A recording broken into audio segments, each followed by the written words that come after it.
นะโมตัสสะภะคะวะโตอะระหะโตสัมมาสัมพุทธัสสะนะโมตัสสะภะคะวะโตอะระหะโตสัมมาสัมพุทธัสสะนะโมตัสสะภะคะวะโตอะระหะโตสัมมาสัมพุทธัสสะพุทธังธัมมังสังฆังนะมัสสามิสัพเพสังขาราอนิจจาสัพเพสังขาราทุกขาสัพเพธัมมาอนัตตาทิ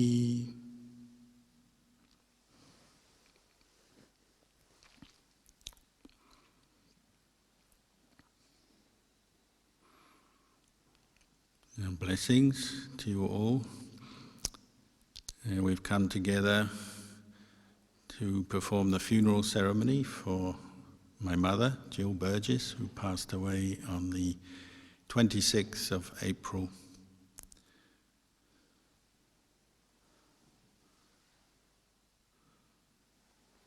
And when we come together for a funeral service, it's a time just to contemplate nature.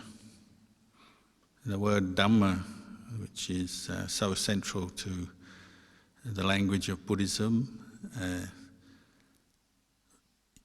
one aspect of Dhamma or truth is the way it is or the nature of things.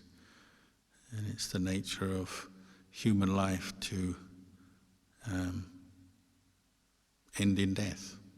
Whatever is born must die. Whoever is born must die.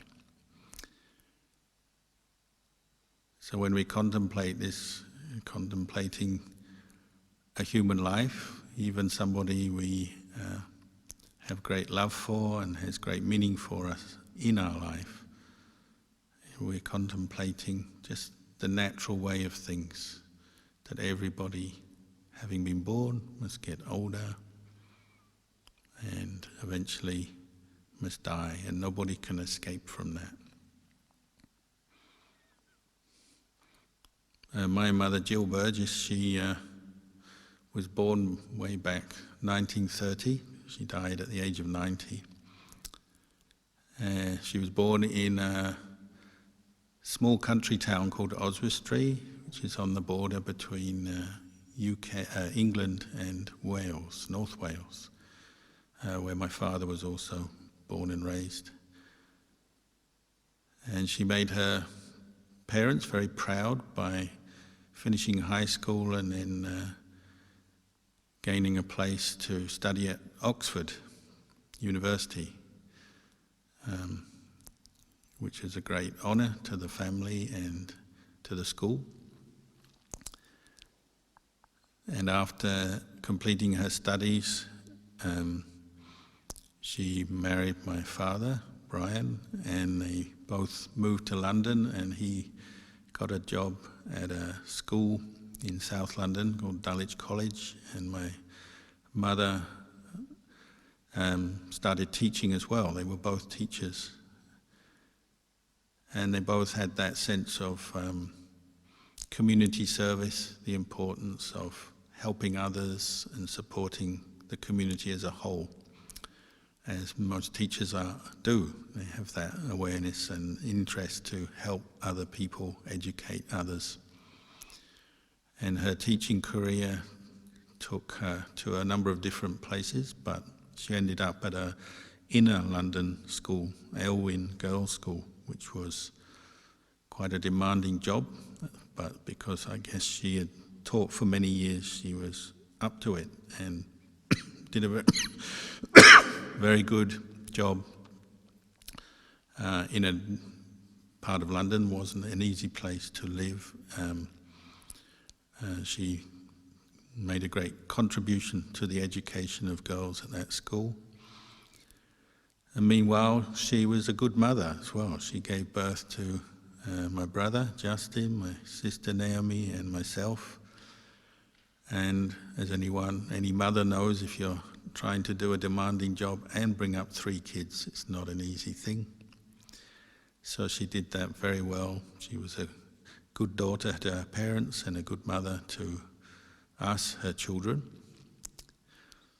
course, when I became interested in Buddhism, she didn't have any experience of Buddhism or know much about it. And so when I decided to go off to Thailand, first of all in 1983, I went to Ajahn Chah's monastery and to Wat Nanachat. She didn't know much about it, and because of that was probably a little bit suspicious or not fully appreciating what I was doing, and she hadn't travelled to Thailand yet. So she wasn't so happy with my decision to become a Buddhist monk. But not long after I moved to Thailand and began training, one of her friends at the school she worked at, another teacher, happened to be a volunteer at the Thai Buddhist temple in South London, Wat Buddha Patip, which is the first Buddhist temple established by King Rama IX outside of Thailand. And her friend was a volunteer teaching the monks English there. And when she heard that my mother mentioned that I was a monk in Thailand, she said, "Oh, you're so fortunate. You're so blessed. This is such good karma for you." Which my mother later said was a real surprise, because up to that point she thought she was cursed by having a son who became a Buddhist monk. So she said from that day and that period she started to think about it more deeply, what I was doing and why it might be a blessing rather than a curse. And eventually she and my father, my brother, came out to visit me in Thailand. And even before then, they visited Amaravati Monastery, which was just starting, and went and made a donation, and I told them to go and meet the teachers and just talk to them and ask them about how we practiced, so they could get something firsthand from somebody else, some insight into what the Buddha taught and how Buddhist monks practice. So that was also helpful. And then particularly travelling to Thailand, seeing firsthand Buddhism in its own, in a Buddhist culture, helped to dispel a lot of her, you might say, wrong perceptions or just a lack of knowledge about Buddhism. She still found it very hard, and I'm always indebted for her to make the effort to come and stay in the jungle in northeast Thailand, in the monasteries, which she did a number of times, and then later when I was living with Ajahn Anan, she came to visit. And staying in the jungle in a kuti, coming from London with no experience of Thai jungles, Buddhism or anything, and that was very brave of her, and she didn't have an easy time of it. She suffered with the weather, she suffered with the anti-malarial medicine that she was taking, she was vomiting every day, and there were rats and geckos invading her kuti. So as trying to be a good son, I had the duty every day to go down and chase away the rats and geckos from her kuti, without killing them, obviously. So it was a kind of endless task, because you chase them away and they just come back. Anyway, that's what I had to do. But it was again an eye-opening occasion for her to meet Ajahn Chah himself, and was very impressed. Even though he didn't speak to my parents, my mother could feel the special energy, the special atmosphere around Ajahn Chah, and saw the Sangha practicing with him, looking after him, and found that very impressive. And then hearing Dhamma from many teachers, such as Ajahn Pasano and later Ajahn Sumedo, and some of the Thai Ajahns, like Luang Por Liam, who taught her with translation. She gradually warmed to Buddhism, the teachings of Buddhism, the practice, and particularly seeing other Buddhists practicing in the monasteries or just visiting the monasteries to make offerings, listen to Dhamma and meditate. She changed her attitude and saw it was something that everybody could benefit from. And little by little over the years, she learned more about the teachings and saw the practices and the sort of the role Buddhism plays in Thailand and then later in the West. And so probably by the time I'd been a monk for about 10 years, she declared herself a Buddhist and became very interested in meditation, reading Dhamma books, listening to talks. And she would regularly travel to Amaravati Monastery, which was the nearest monastery to where she lived, and loved to listen to Lumpur Sumedho's talks. In later years, Ajahn Amaro's talks. She joined meditation retreats regularly, listened to the nuns, Ajahn Chandasiri, Ajahn Sundara, joined their retreats, joined meditation workshops. She was always a typical Buddhist, very humble, and would always say, I can't meditate, my mind is all over the place, probably like most people. So she had no illusions about the level of her practice, but she had faith and a growing interest and commitment. And if I've given anything back to my mother, well, hopefully that's something, the faith in Buddhism and the interest in practice. She even, the very last meditation retreat she attended at Amaravati, she literally practiced until she collapsed. She collapsed in the toilet, and that was the sort of writing on the wall. She was already in her mid-80s, and it was like probably just getting a bit too old and the body not up to it anymore, and she had to leave the retreat early. If I remember, it was Ajahn Amaro's retreat, and she literally collapsed in the toilet, hit her head, and that was it. She had to leave early. So it's not a small thing to practice meditation to the point where you literally collapse. Even some monks haven't done that. So she did become very dedicated in her practice of Buddhism over the years. She was also a dedicated mother. So many memories I could bring up about her sacrifices for her children, like, all mothers just willing to give everything for the benefit of their kids, from day one, when you're in her womb, 9 months, to the period of the birth, and then feeding her children, breastfeeding them. The mother sacrifices everything. The blood of her own body, the pain of her body. She sacrifices everything for her child. So it's a very strong symbol that the Buddha himself picked on sometimes, as just to indicate how human beings can sacrifice for each other, and to give some idea of what unconditional love is. There are many kinds of love in this world, but unconditional love is that love that is just giving without expecting anything in return, accepting without judging, tolerating,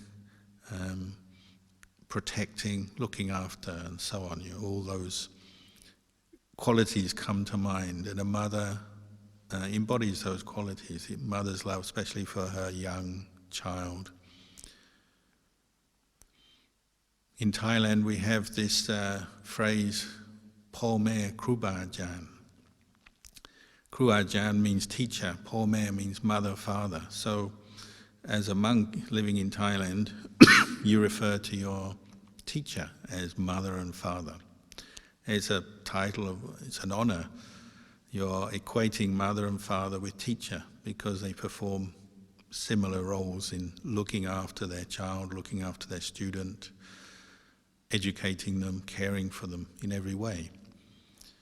And they talk about a mother or father as being the child's first arahant in the household.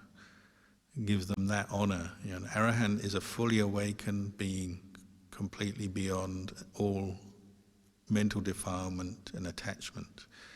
Somebody who's achieved nibbana. So to call our parents, mother and father, arahants is a great honor, and just recognition of that amazing sacrifice that parents make for their children, and how it's done with that sense of unconditional love. A parent, a mother doesn't judge her child. She may educate the child and disagree with the child, but she just gives and cares for and protects in a very pure way. And so the Buddha pointed that out, and it's something similar to the mind of a true arahant, where there's no more anger, hatred, delusion, no more self-interest, selfishness. The mind of an arahant is like that all the time, but a mother and a father, they embody those qualities. So I have many memories of my mother's sacrifice. I can remember when I was about 3 or 4 getting in the car, and every week she would go to visit. Nearby there was a care home where people with disabilities would lived, and she had made many friends there and would visit them every week. And I'd be dragged along and sit there not knowing what I was doing, but she would spend a lot of time just socializing with them, seeing if she could do things to help them, and just giving them a lot of time. And she was someone like that. She gave to all her students, the girls at the school that she taught. They had many, many problems which she would discuss with them and give them whatever advice and support she could. The disabled residents of that home, friends, all kinds of people. Even the students of my father who my mother would meet, she gave a lot to them as well, a lot of time. So she was a very giving person, and then later a good Buddhist practitioner, in the sense not that she had necessarily found she'd attained a lot, but she was sincere in learning what the Buddha taught. And that's what you need. That's what real faith means in Buddhism. It's that sincere wish to learn about oneself, how one relates to the world, and how to end stress and suffering. You understand what its cause is and how to end it. This is what the Buddha taught. I always remember Luang Por Chah's very last teaching to his own mother, who became a nun living with him at Wat Pah Pong, and the night before she died, he reminded her to practice mindfulness because her body was failing, she had pain, discomfort, and he said just practice letting go of everything, all your worries, your concerns, your attachments, let it all go, and just center your mind on the recitation of the meditation word, Buddho, and let go of everything else. The pain, the discomfort, whatever is coming into the mind, let it go and stick with Buddho. And overnight she passed away. When we consider death, the end of someone's life, whether it's our mother or anyone else, in the end that's what we have to do, isn't it? We are letting go of the world. We're letting go of our family, friends, our possessions, everything.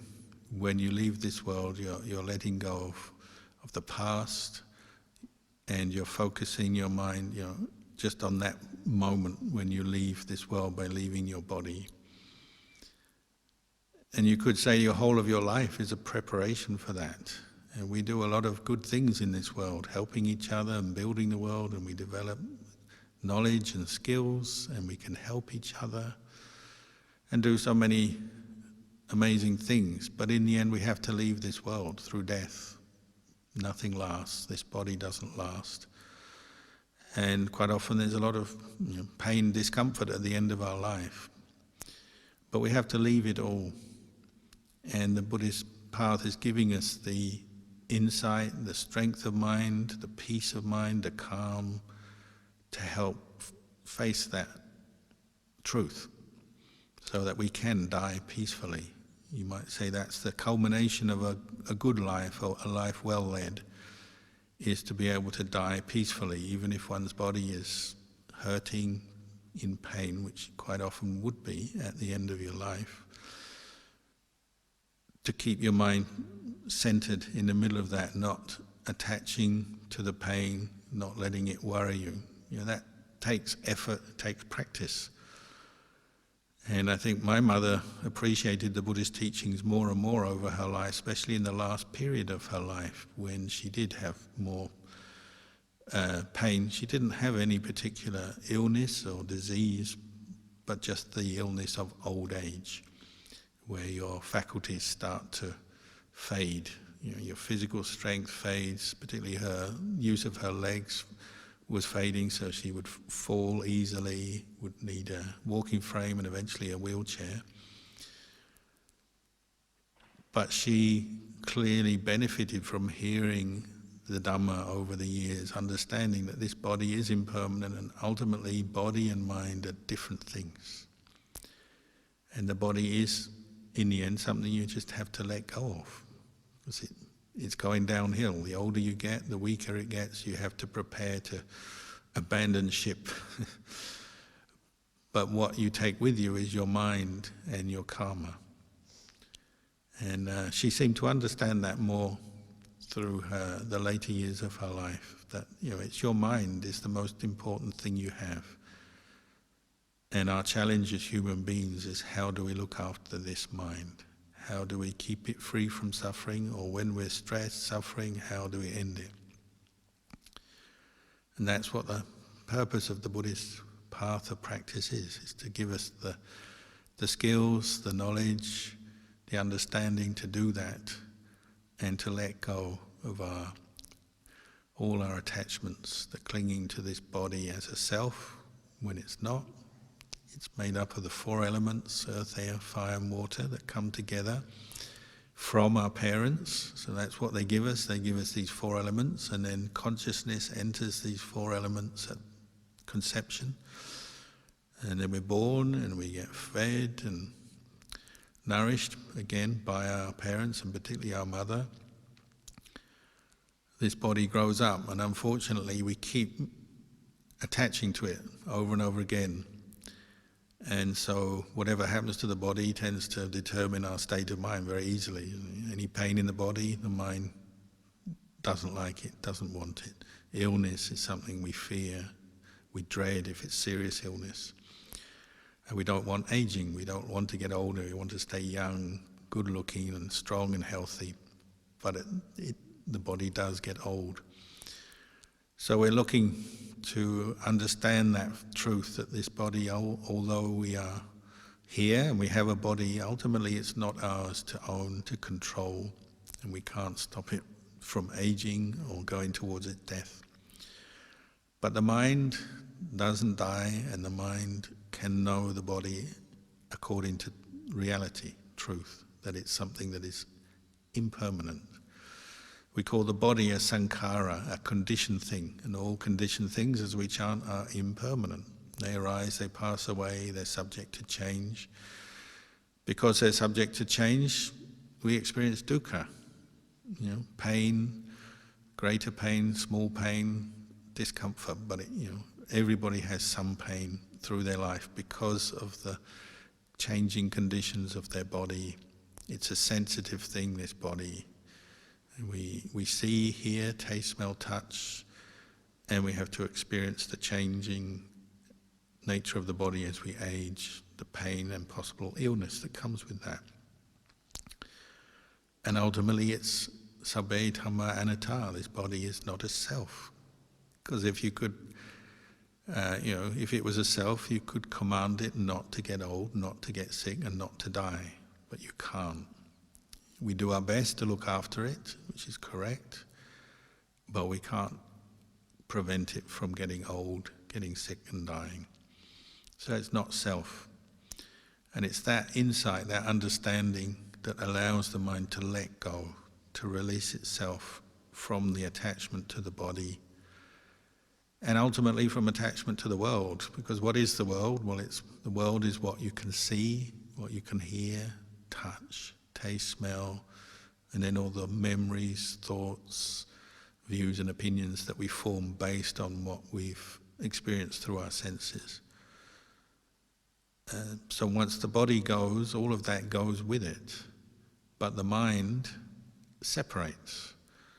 And and the more one practices meditation in particularly, as one develops one-pointedness of mind, mindfulness. This is why Ajahn Chah gave his own mother this teaching. one point your mind on the meditation word Buddho. Don't let go of Buddho. Don't let go of the quality of knowing. Stick with that. That's your refuge. And everything else can be let go of, because everything else is impermanent suffering, not self. He was teaching his mother to stay with this quality of knowing, the pure knowing that is leading us to full understanding that everything is impermanent suffering and not self. That allows the mind to be free from delusion, from attachment, and if not to reach Nibbana, then at least to stay in a wholesome, peaceful state. This is where true peace comes from. We have the peace of samadhi, the calm we develop as we meditate. And then we have the peace of wisdom, insight, that just knows this is the way things are. It can't be any way else. It isn't any way else. So then, because that knowledge is clear, the mind accepts it deep down and doesn't suffer with the changing nature of the body and the ultimate demise of the body through death. The mind can be at peace. It can be calm through that. So you can live a good life through the practice and then experience a good death. You might say that's our goal as Buddhists. Even if we haven't reached Nibbana, well, a good death would be a mind that's calm, in a wholesome state, letting go, going into its next birth, wherever that may be, in a heaven realm, back as a human. That's our aim, to make and maintain wholesome states of mind, to make good karma, and allow that to support the mind through this life and into its next. And just before we had this evening service for my mother, I received another message from Lumpur Opat, who I've known for many years, and has been very kind to myself, the Sangha here, this monastery, and the lay community, and my mother. And he just reaffirmed what he had said earlier in the week. He said, my mother has been reborn in the Dawadingsa heaven realm, because we have trust and faith in his wisdom and his great special knowledge. You know, that's a very comforting thought to the other members of my family, friends, the lay community. This is truth, isn't it? That we have birth, and then we have death, and then we have birth again. So on the higher sense, you might say, well, there's still more suffering there. Anything that's not Nibbana is still going to expose us to more suffering. More birth means more aging, more sickness, more death. But birth in a higher realm, a good realm, is what you may hope for if you haven't reached Nibbana. So we are happy for my mother that she has achieved a good rebirth. Lumpur Opat said, looking at her mind today, very calm, very peaceful. Hence, she's achieved a good rebirth. And this is something we can all aspire to through our practice. Just learning to let go of the causes of suffering, greed, anger, delusion, the mental defilements, cultivating the path, sila, morality, samadhi, states of calm, one-pointedness through meditation, and then panya, insight, understanding these three universal characteristics: impermanence, unsatisfactoriness, not self. We're all subject to these three characteristics. All phenomena are. The more we can accept that, understand that truth, the more it frees up the mind from attachment, the more we can let go of this body at the end of our life. We don't have to worry so much about it, just let it go, because it's done its job. It's helped us through one life to do good. Now we can let it go and move on. And similarly, all the things we love and like in this life, we have to separate from. Our family, friends, teachers, our possessions, and all the experiences we have in this world are ultimately temporary.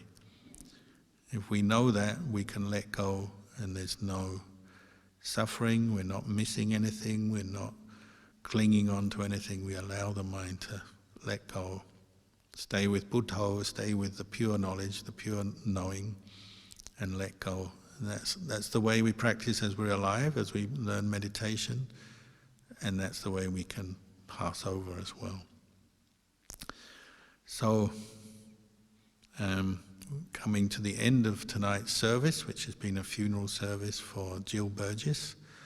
So at the end here, I'd just like to share all the merits that we've been making over the last few days, the chanting, the offerings of Sanghadana people have been making, the wishes of condolence and good messages, the meditation, the precepts that people have kept, the meditation they've done, all of this merit. May it be a cause for Jill to attain a good rebirth, a birth in a happy place.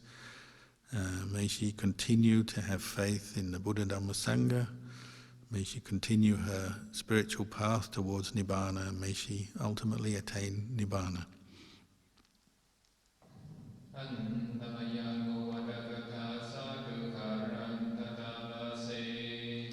Sadhu